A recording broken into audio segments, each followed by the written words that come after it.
Salut à toi et bienvenue dans Sapora Talk, au cœur de l'univers, qui est un espace de partage et de réflexion sur les sujets de la société. Et aujourd'hui, plus précisément, nous parlerons de l'entrepreneuriat. L'entrepreneuriat qui est un sujet que beaucoup de personnes idéalisent, mais que peu de personnes comprennent réellement. Parce que soyons honnêtes, sur les réseaux, on voit les réussites des gens, on voit les bureaux qui sont bien rangés, les posts de motivation avec les citations inspirantes. Mais on parle rarement des moments où tu as envie de tout lâcher, des jours où tu n'as fait aucune vente et des nuits où tu es seul, face au doute, face à ton rêve et où tu doutes même de ta valeur. Et aujourd'hui, j'ai le plaisir de recevoir Marie-Dite Rouyovi, une femme entrepreneur que j'admire énormément. Pour qu'on en parle, parce que ça également, c'est le but de Au cœur de l'univers. Bonjour Marie-Dite. Bonjour, comment tu vas? Ça va très bien et toi? Ça va. Toute rayonnante. Merci. Un peu fatiguée quand même. Oh ouais, c'est normal avec les va-et-vient, les courses de l'entrepreneuriat. Ouais. Bon.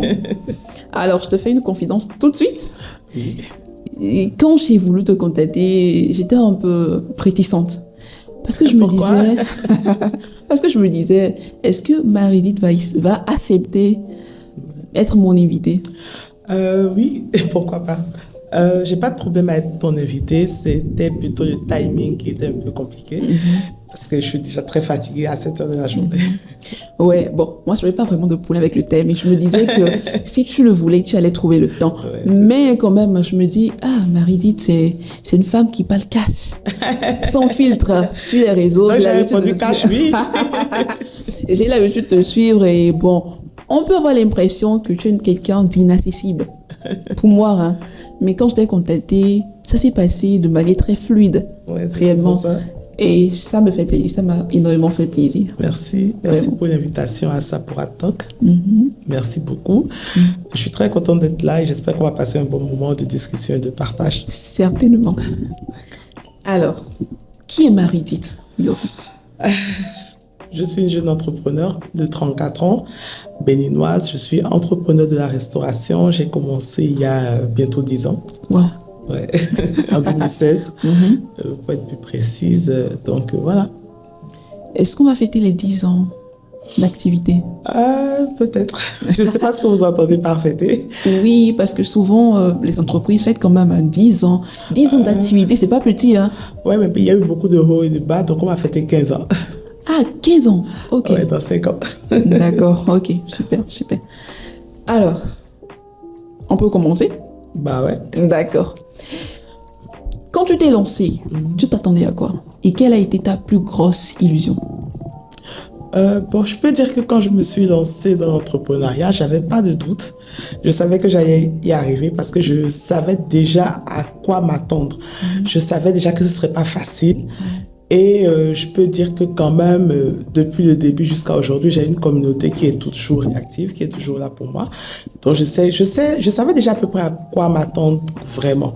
Et j'ai pas été déçue, j'ai pas eu de désillusion en tant que telle, non.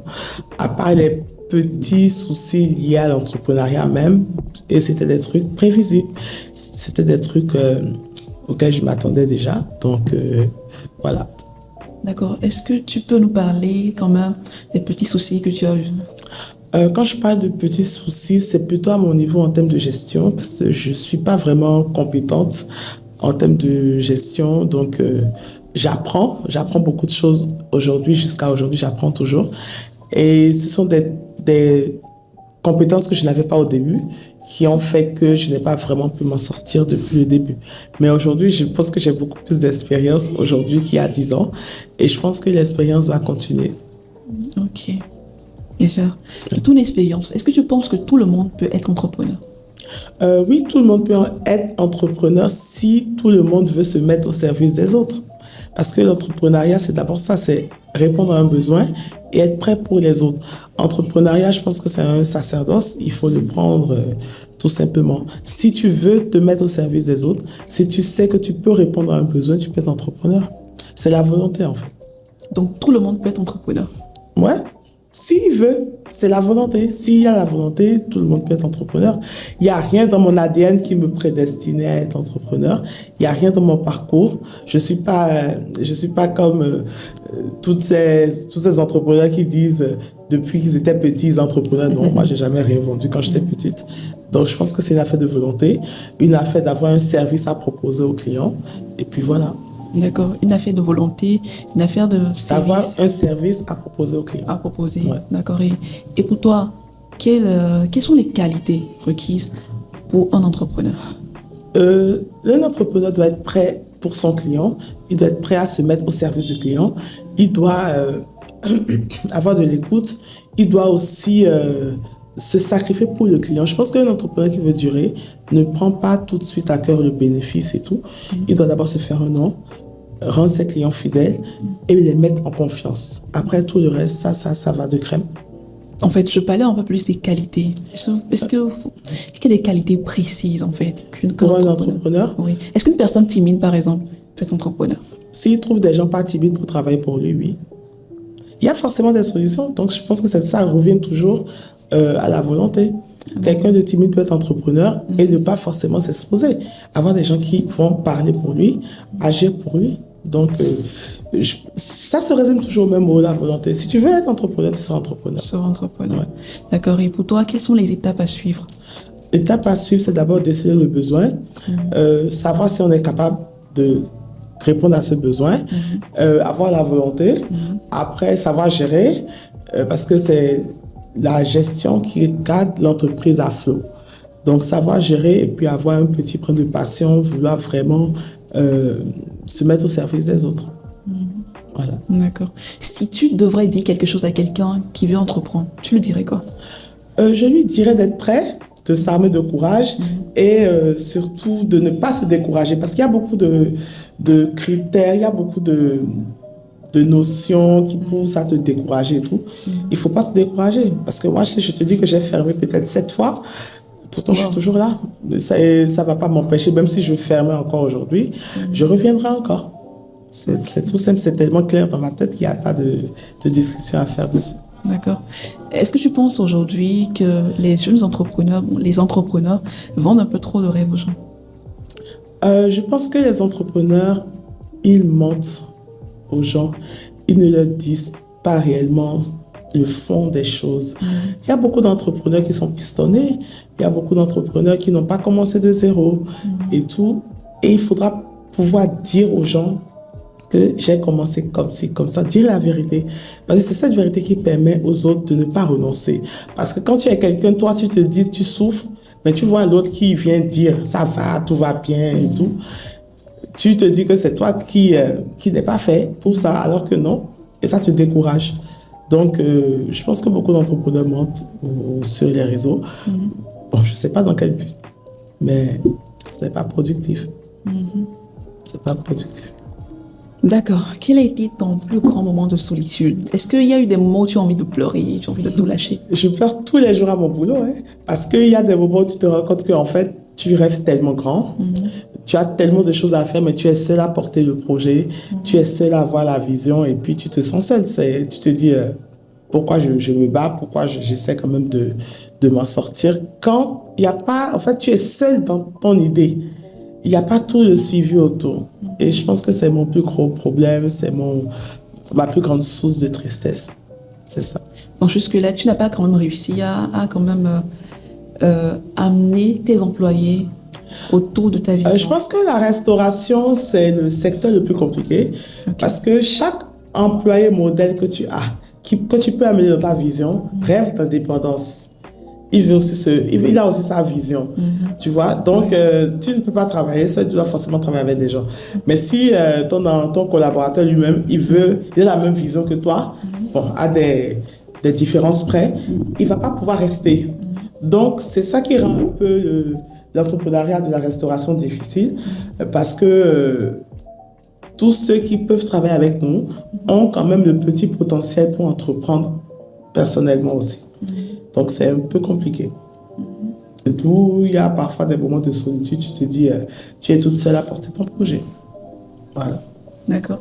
Et si tu devrais donner un conseil à quelqu'un qui a commencé à entreprendre et qui a des problèmes avec ses employés, tu lui dirais quoi? Je ne pourrais pas donner de conseils parce que j'en ai aussi. Donc, là, tout de suite, je ne pourrais pas. Tout, c'est une affaire de gestion et surtout de ton vis-à-vis, celui qui est en face de toi. S'il est prêt à travailler, il va travailler. Il y a des gens qui sont chanceux, qui ont la chance d'avoir de bons collaborateurs, parce que j'appelle ça une chance et une grâce. Donc, c'est pas vraiment un truc de conseil. Et comment tu arrives à gérer déjà ça au quotidien? Est-ce que tu changes régulièrement ton personnel? Oui, régulièrement. Régulièrement. Et je pense que je suis pas la seule. La plupart des restaurants, tu vas voir souvent dans les restaurants, les têtes changent souvent. Donc, je change régulièrement. Parce que quand ils font un peu de temps, ils vont se mettre à leur propre compte. Ils vont ouvrir leur propre entreprise. Et c'est de bonne guerre. Mais ce serait bien quand même, je pense, quand tu rentres dans une entreprise, tu suis le process, tu fais peut-être un certain temps. Avec plaisir, ton patron te raccompagne à ton propre projet. Parce qu'il sent que quand même tu as pris part à son projet à lui. Mais la plupart des collaborateurs ne sont pas dans cette vision-là. Quand ils viennent, c'est pour un temps, pour leur intérêt, partir. Alors que quand tu es dans l'entreprise de quelqu'un, tu fais tes erreurs dans l'entreprise, tu apprends de l'entreprise. Au bout d'1 an, 2 ans, tu es prêt pour ta propre activité. D'accord. Tu as dit tout à l'heure que tu as fermé 7 fois, si je me trompe. 7 fois. Ouais. D'accord. Alors, j'aimerais te demander, quand tout s'écroule en fait autour de toi, comment est-ce que tu fais pour te relever? J'ai pas le choix que de me relever. Si je ne me relève pas, tu veux que je fasse quoi? Parce que aussi, je ne peux pas trouver de boulot parce que je n'ai pas d'expérience professionnelle. Okay. J'ai travaillé juste une fois pour quelqu'un. Après, c'est mon entreprise. Donc, expérience professionnelle individuelle, oui, j'ai. Mais je n'ai pas d'expérience en entreprise. Et c'est important dans un CV. Quel boulot tu veux qu'on me donne à mon âge et tout, qui pourra répondre à mes aspirations? C'est pas possible. Donc, je suis obligée à chaque fois de me relever, de reprendre et de relancer à chaque fois. Wow. Quand on a commencé en 2016, on était le premier restaurant livreur du Bénin. Les livraisons n'étaient pas encore vraiment bien insérées dans notre milieu socio-culturel et tout ça. Donc, on a quand même fait une grande part de travail pour qu'aujourd'hui, les livraisons de repas soient ce qu'ils sont. Voilà. On constate aujourd'hui que les entrepreneurs n'ont pas toujours le soutien des personnes qui leur sont proches. Mais vous avez quand même le soutien, il y a l'engagement et tout. Est-ce qu'on va dire que c'est le produit proposé qui n'est pas le bon? Non, c'est pas le produit proposé. Je pense que c'est lié à la personne. La plupart des clients qui s'approchent de moi, ils viennent parce qu'ils aiment mon mood, ils aiment ma vibe. Donc, ça va tout simple. Je sais pas c'est lié à quoi. C'est tout simplement le mood. Ils sentent qu'ils ont affaire à quelqu'un de franc. Ils sentent qu'ils ont affaire à quelqu'un qui est comme eux, qui n'est pas là juste pour vendre. C'est pas juste En fait, je pense que ma personnalité, ma franchise, c'est pas du marketing, c'est naturel et le client le ressent. Tout simplement. Donc, quand on va dire que les proches ne soutiennent pas, bon, je peux pas dire ça. Je pense que les proches soutiennent comme ils peuvent, les inconnus soutiennent comme ils peuvent. Tant qu'il y a le produit qui accroche, il y a la personnalité qui accroche, ils savent que bon, il peut y avoir des ratés, mais ils sont quand même là parce qu'ils savent qu'ils sont avec une bonne personne, une valeur sûre. C'est simple. D'accord. Donc, c'est ce que les entrepreneurs vont corriger. Ils devraient. Ils devraient quand même essayer de ne pas faire du marketing tout le temps. Ouais. Je pense que quand on est jeune, on commence... Le marketing, je crois, pour moi, c'est pour les grandes entreprises. Okay. Vous voyez, quand tu es jeune, tu te montres tel que tu es. Tu montres la sincérité. Et c'est comme ça que tu construis ta base client. Après, tu peux venir mettre du marketing, le branding, tout ça, les petits mensonges, les petits trucs dedans, oui. Mais quand tu es jeune, tu viens de commencer, le marketing même n'est pas pour toi. Tu te montres tel que tu es. D'abord, c'est ma vision. Je peux me tromper, les professionnels nous diront, je sais pas. Mais... trop de marketing pour une nouvelle marque, c'est pas bon. C'est pas bon. Parce qu'on sent en même temps que toi, tu veux juste vendre. Alors qu'il y a ce capital confiance que tu dois d'abord installer dans le cœur des clients. C'est ça qui détermine tout après. Moi, j'ai jamais fait de sponsoring sur ma page. Wow. Jamais. Mais tous ceux qui sont... Parce que je me suis toujours dit, ceux qui viendront suivre ma page Internet, il faudrait qu'ils aient envie de la suivre et qu'ils aient cliqué pour ça. Ils vont pas suivre parce que ça revient tout le temps dans le fil d'actualité. Sponsorisé, non, c'est des trucs que j'aime pas. C'est tout. Voilà. C'est quand même un grand exploit. Depuis 10 ans, et jamais de sponsoring. Non, j'ai fait le sponsoring une fois et ça n'a pas marché.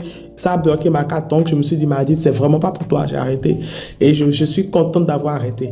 Parce qu'aujourd'hui, j'ai 30 000 abonnés sur ma page. Oui. Et c'était vraiment sans sponsoring. Wow. À coup sûr. D'accord. Vous n'allez jamais voir sponsorisé LGC, jamais. Bon, je ne l'ai jamais vu d'ailleurs. Voilà. Ouais.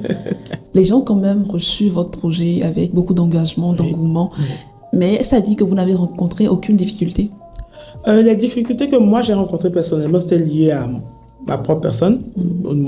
J'ai aucune notion de gestion.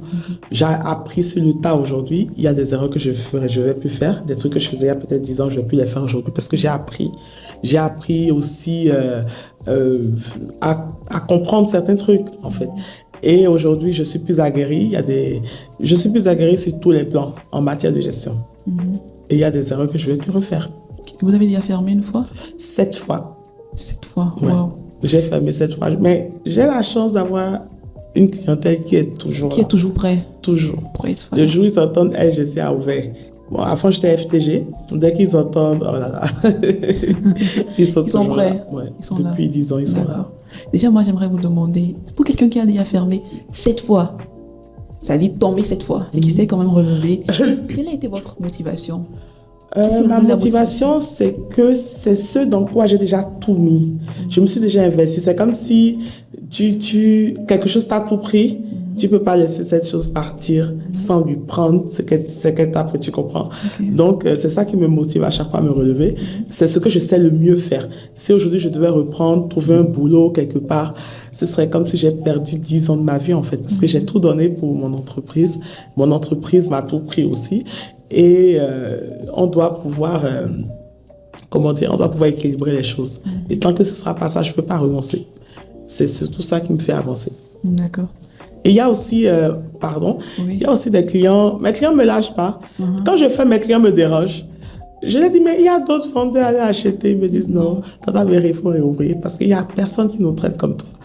Bon, j'espère qu'ils auront des gens, mais pour le moment, ils disent non. Je pense qu'ils ont raison. Comment vous savez ça? Ouais, parce que vos mets sont succulents. Je l'ai commandé quelques fois. Ah, Voilà. ok. Alors, Ma mère me dit souvent que mes clients sont comme ma famille. Je dis oui, c'est important. Les clients, c'est pas juste des robots à qui tu vends. Ils ont leur sensibilité. Voilà. Il faut pouvoir faire avec, surtout en début. Après, quand ça devient une grosse machine, c'est clair qu'il y a le marketing qui s'installe. On ne connaît plus les clients personnellement. Mais quand même, pour avoir cette base-là, avant de devenir grand, il faut forcément créer un lien. D'accord. Et quand vous parlez de lien, de traiter votre clientèle comme votre famille, j'ai lu un truc rapidement sur Internet, il y a quelques jours, il y a une dame qui a payé une chaussure chez l'entreprise, voilà. Et quand elle a reçu sa chaussure, elle a dit « Merci, j'ai aimé la qualité ». Et puis, la vendeuse, elle a juste dit « Ok ». Elle a juste dit « Ok ». Et puis, ça a vraiment mis en colère la personne qui a acheté la chaussure. Et puis, elle a répondu, elle a dit « On ne dit pas ça. On dit merci ». Et donc, en fait, ça m'amène en fait à ce que vous avez dit. Il faut traiter la clientèle comme sa famille. Ouais, je suis d'accord. Oui. Mais je pourrais peut-être défendre la cliente et le vendeur. Peut-être qu'elle était juste occupée, c'était pas intentionnel. Qui n'aime pas recevoir un compliment? Tout le monde, peut-être qu'elle était juste occupée et puis son OK. Peut-être après, elle peut revenir sur le OK. Je pense que Mais le OK, juste le OK, oui, c'est ça, peut-être sur le coup, elle était dans beaucoup d'autres choses. Et après, moi, des fois, je réponds OK, ben des trucs. Après, je viens répondre encore, oh là là, merci, j'étais un peu occupée. Donc, les clients, parfois, ils sont un peu susceptibles, sur de petits trucs qui n'aiment pas recevoir un compliment. Donc, peut-être il faut se dire là, ah ben, son OK est bizarre, hein. Bon, je me tais, je verrai la suite. Parce que peut-être que le OK était innocent, il n'y avait rien de méchant derrière. Et puis bon, un client satisfait qui vient se fâcher parce qu'on n'a pas répondu, c'est mal en fait. Bon, elle se dit qu'en fait qu'elle a fait un compliment quand même. Oui, peut-être que l'autre était surchargé tout simplement. Elle allait revenir pour après, hein, je ne sais pas. Je suppose. Parce que c'est des cas parce que si moi je soutiens ça aujourd'hui et demain je me comporte pareil, le client va dire, ben voilà, elle soutenait ce truc-là. Je crois. D'accord. Alors, votre aventure dans la restauration, ça vous a appris quoi sur vous-même? Moi, je suis quelqu'un, je me juge tout le temps. Je m'auto-juge tout le temps. Et durement, en plus. Donc, je pense que la restauration m'a appris à plus me donner de la valeur à moi-même. Je me suis rendu compte que dans mon entrepreneuriat, les clients, les personnes qui me suivent ont plus de respect pour moi-même que moi-même, je ne m'en accorde. Je ne sais pas si vous comprenez. Ça, c'est vrai. Voilà. Donc, c'est le bien que la restauration m'a fait parce que mes clients m'aiment beaucoup, me chouchoutent beaucoup, plus ils ne me jugent pas. Moi, je me juge déjà beaucoup. Après, il y a également de nouvelles choses sur la violence psychologique et tout. Bon, c'est bon, voilà. Donc, je peux dire que mon entrepreneuriat m'a permis de plus m'aimer moi-même. D'accord. Voilà. D'accord. Avec ce qu'on voit aujourd'hui sur Internet, sur les réseaux sociaux, est-ce que vous dites en fait que les entrepreneurs vendent du rêve aux gens? Oui, beaucoup. Ils vendent beaucoup de rêves. Je sais pas pourquoi. Je sais pas pourquoi. Je pense peut-être que c'est un marketing aussi pour vendre. Ils vendent beaucoup de rêves et ils ont sûrement leur intention derrière tout ça, mais je pense que c'est pas productif à la longue. Il y a ce capital confiance-là qu'il faut garder. Les clients n'ont pas besoin de rêve, en fait. Ils ont juste besoin d'un bon produit. Les clients ont juste besoin d'une bonne qualité de service. Ils n'ont pas besoin qu'on leur mente, qu'on leur vende du rêve. Non. Ils ont juste besoin d'un produit qui satisfait leurs besoins. Quand tu as ce produit, tu n'as même plus besoin de trop parler. Trop, non. Les réseaux sociaux aujourd'hui sont en train un peu de pervertir l'entrepreneuriat. Parce qu'aujourd'hui, on va voir un vendeur, quand il finit de trouver le bon produit, il doit encore chanter, danser, nanani, nanana, à chaque fois pour pouvoir avoir la clientèle. Mais à quel moment tu te concentres à donner un bon produit si tu es focus à faire du marketing, à danser, à chercher des challenges à faire? Moi, c'est un truc que je suis totalement contre parce que je pense que je suis assez surchargée dans ma tête pour créer de bons produits. S'il faille encore que, après avoir fini, je dois encore divertir le client qui a un besoin, ça va être compliqué. Et ça, c'est les réseaux sociaux qui sont en train de nous amener là-bas. Voilà. Et c'est bon. C'est contre-productif à la longue. Parce qu'on ne va pas tout le temps être en train de créer des choses pour satisfaire un client. Ça va diminuer la qualité de notre produit. Là, le produit ne sera plus... la qualité ne sera plus sur le produit, ce sera sur la façon dont on fait rire le client. Et ça, à la longue, ce n'est pas productif pour nous. Et je pense que c'est arrivé un peu plus avec l'arrivée de TikTok. Avant, ce n'était pas comme ça. Ouais, en fait. C'est le plus grand drame sur TikTok, ça. Parce qu'il faut tout le temps être en train de piailler, de courir. Voilà. Parce qu'aujourd'hui, il faut dire qu'il y a également la concurrence. Ouais. Quand moi, je finis de travailler, je suis tellement cassée. Je n'ai pas le temps pour être en train de créer du contenu, en fait. Parce qu'il y a tellement de choses à faire. Si tu es vraiment focus sur ton produit, tu as tellement de choses à faire. Tu ne peux pas être en train de tout le temps créer encore des choses. Tu n'es pas un comédien pour divertir le client, en fait. Tu es juste là pour proposer un bon produit. Si c'est une chaussure, tu proposes une bonne qualité de chaussure. Tu as ta bonne chaussure que tu as trimée pour avoir en Chine. Faire venir au Bénin, payer la douane et tu dois encore venir danser distraire le client pour que ce client qui a besoin de chaussures, c'est un besoin chez lui, il achète. Ah, ça va être compliqué. Ça, c'est la totale. Ça, c'est la totale. Et parce que là, quand tu fais ça, à la longue, tu vas plus te gêner pour avoir une bonne qualité de chaussures. Parce que tu vas savoir que si tu danses un peu, le client va acheter. Et ça passe pas. Et quand je parle de chaussures, c'est valable pour tous les côtés. Si c'est que je dois payer 150 000 à quelqu'un pour vendre mon produit, faire la communication, je préfère prendre ces 150 000 investis pour avoir une bonne qualité de produit qui va parler tout seul. Alors dis-moi, c'est quoi la partie la plus dure dans ton quotidien en tant qu'entrepreneur? Les collaborateurs, le stress, alors là, c'est infernal. C'est uniquement les collaborateurs? Ouais. Bon, après, je peux dire dans la restauration en général, il y a le côté aussi des matières premières qui sont tout le temps en train de changer, qui ne sont pas stables. Tu vois, les Blancs, on suit leur modèle, mais on n'a pas les moyens de suivre leur modèle. Les Blancs, tout est tellement bien structuré. La qualité des produits est déjà structurée là-bas. En France, on ne va pas te donner de la carotte qui a pris trop d'engrais.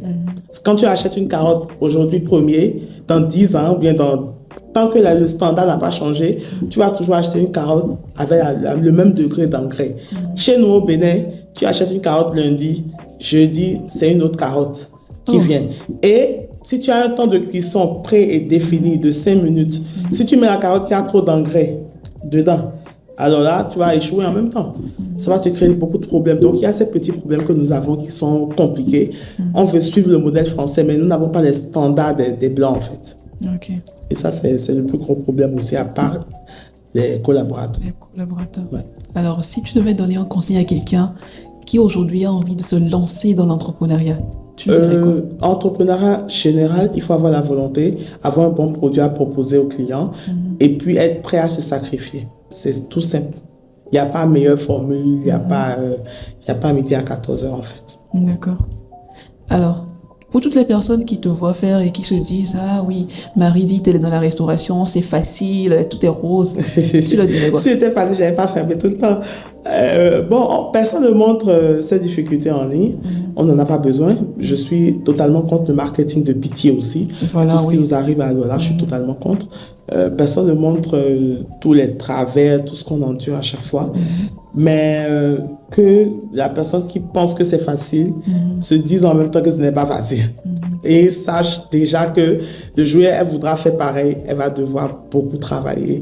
Et puis quand on va parler de potentiel, si je prends une barre de 1 à 10, moi je pense que je suis à 1%. Donc si quelqu'un pense déjà que j'ai réussi et que c'est facile pour moi, c'est qu'il ne sait pas encore où je vais. Il ne sait pas que moi je vais peut-être à 10. Aujourd'hui, je pense que je suis peut-être juste à 1.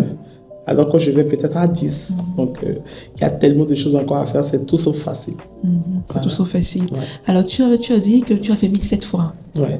Qu'est-ce qui t'a poussé à faire 1007 fois? La mauvaise gestion, ça passait pas. Et puis, j'avais des tares, plein de choses à régler. Et voilà. Et puis, l'entrepreneuriat au Bénin, c'est compliqué. Je pense partout. Je n'ai pas essayé ailleurs, mais au Bénin, quand même, c'est compliqué.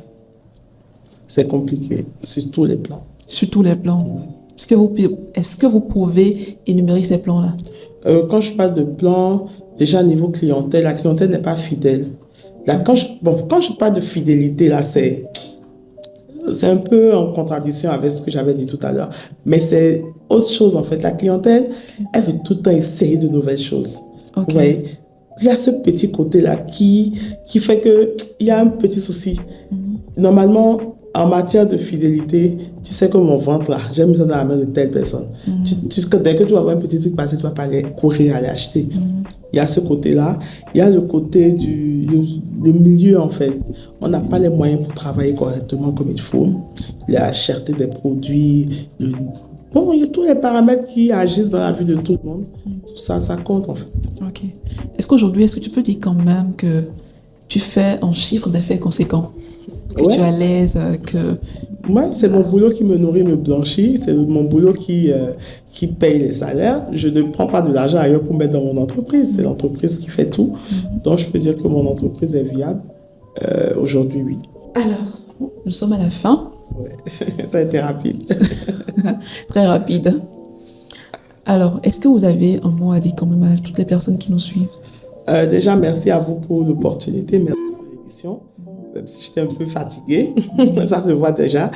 Je voulais vous dire, si vous avez envie d'entreprendre, armez-vous de courage, n'abandonnez pas et surtout soyez frais pour vous imposer déjà au début. Après, vous pouvez devenir un peu fou.